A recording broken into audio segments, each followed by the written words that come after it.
رات کے 8 کا وقت تھا۔ نواب عالیان جو اپنے گارڈز کی گاڑیوں کے حصار میں تند و تیز ڈرائیو کرتے اپنی حویلی کی طرف رواں دواں تھے۔ اس وقت وہ بلیک رنگ کے تھری پیس ڈنر سوٹ میں ملبوس تھے، بال جیل کے ساتھ سیٹ کیے ہوئے تھے۔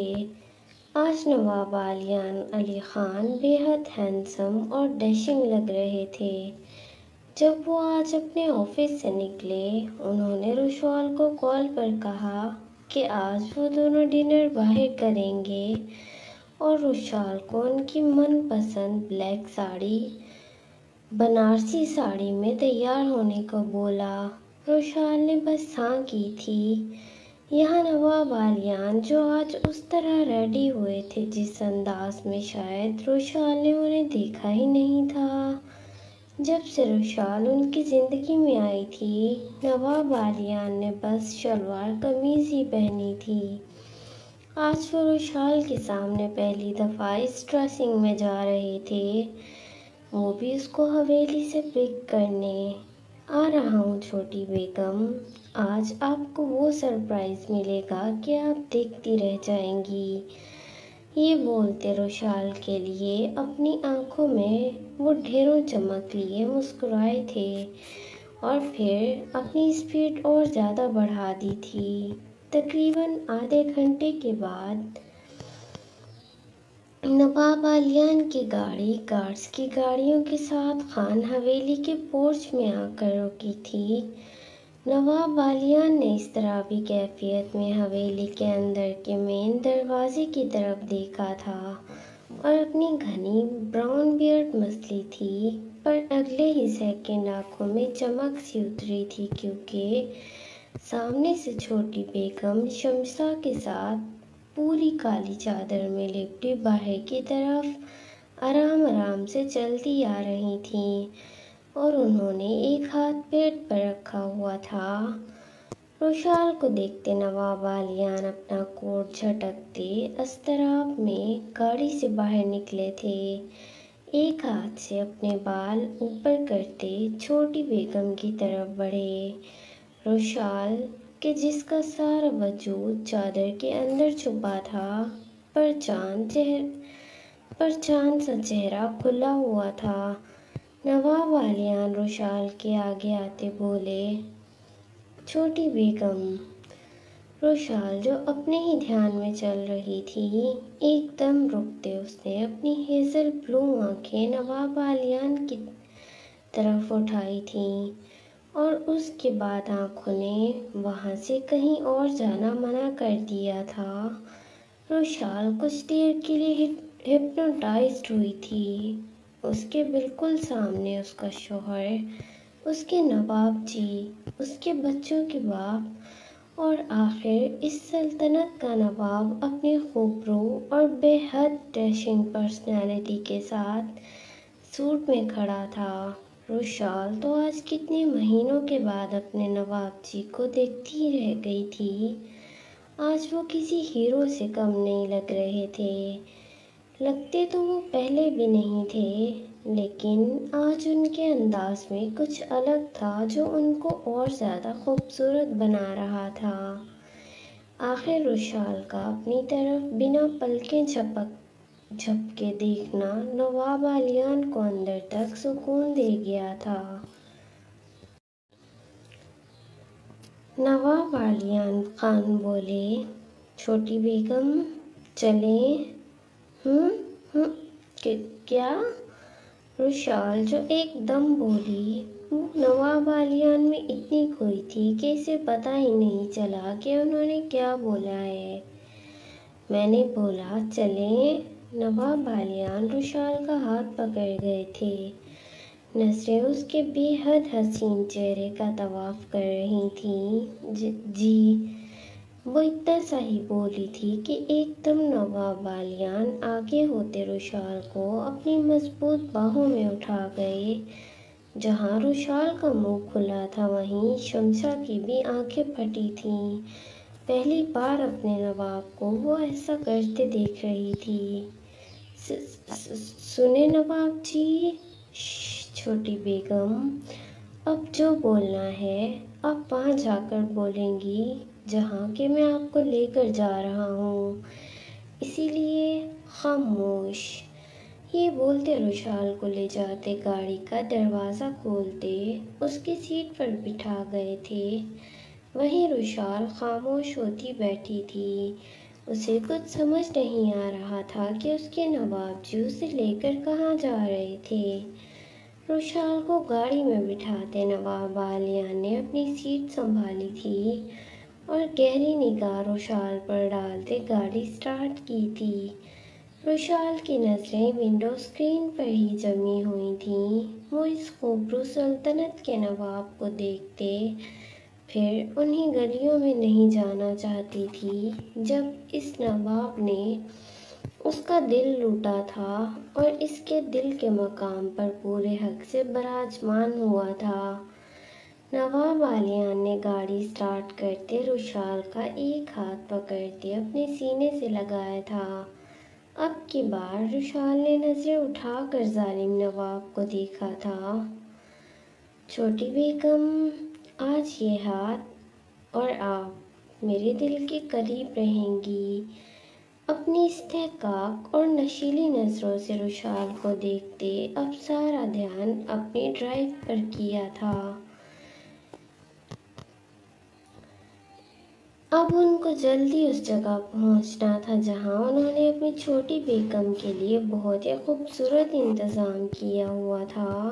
1 گھنٹے کے اندر نواب بالیان کی گاڑی گارڈز کی گاڑیوں کے حصار میں کراچی کے سی سائڈ پر آ کر رکی تھی۔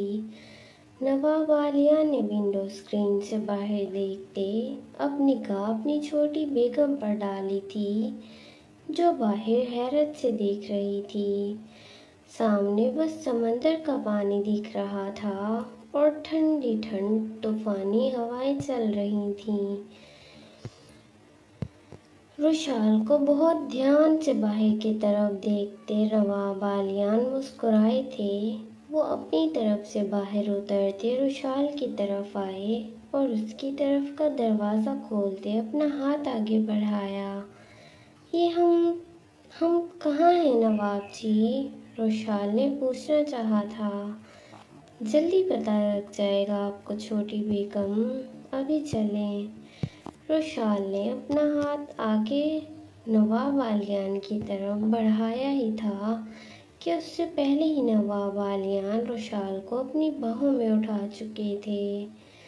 ارد گرد گارڈز کو دیکھتے روشال عالیان خان کی اس حرکت پر سرخ انار ہوئی تھی۔ نواب جی، یہ آپ کیا کر رہے ہیں؟ روشال آخر جھجکتے ہوئے بولی۔ سرخ انار کیوں ہو رہی ہیں چھوٹی بیگم؟ آپ اس وقت اپنے شوہر کی پناہوں میں ہیں، چاہے میرے گارڈز کھڑے ہوں یا ساری دنیا، میں آپ کو ایسے ہی اپنی باہوں میں بھر سکتا ہوں۔ یہ سنتے روشال نے بہت گہرائی سے نواب بالیان خان کو دیکھا تھا پر وہ بولی کچھ نہیں، بس اپنی پلکیں جھکا گئی تھی، وہ بھی اسپاٹ انداز میں۔ نواب بالیان جو روشال کی جھکی پلکوں کو اس کی شرم حیا محسوس کرتے مسکراتے ہوئے اندر کی طرف بڑھے تھے۔ جیسے جیسے وہ روشال کو باہوں میں اٹھائے اندر کی طرف بڑھ رہے تھے ویسے ویسے روشنیاں ہوتی جا رہی تھیں۔ جہاں ایک طرف نواب بالیان کا چہرہ مسکرایا تھا وہیں روشال حیرانی سے روشنیوں کی طرف دیکھ رہی تھی۔ چاندنی رات میں ایسا لگ رہا تھا کہ اسے ایسا لگ رہا تھا جیسے رات میں چاندنی نکل آئی ہو، وہ بھی سمندر کے کنارے۔ آخر اس جگہ آتے نواب بالیان نے روشال کو نیچے اتارا تھا۔ روشال جس کی نظریں سامنے ہی تھیں، نواب بالیان اس کا چہرہ بے باکی سے دیکھتے اس کے کان کے پاس جھکتے بولے، چھوٹی بیگم، ابھی تو بہت کچھ ہونا باقی ہے، یہ تو ابھی ٹریلر ہے۔ جی؟ روشال نے حیرت اور استعجاب سے نواب بالیان کی طرف دیکھا تھا۔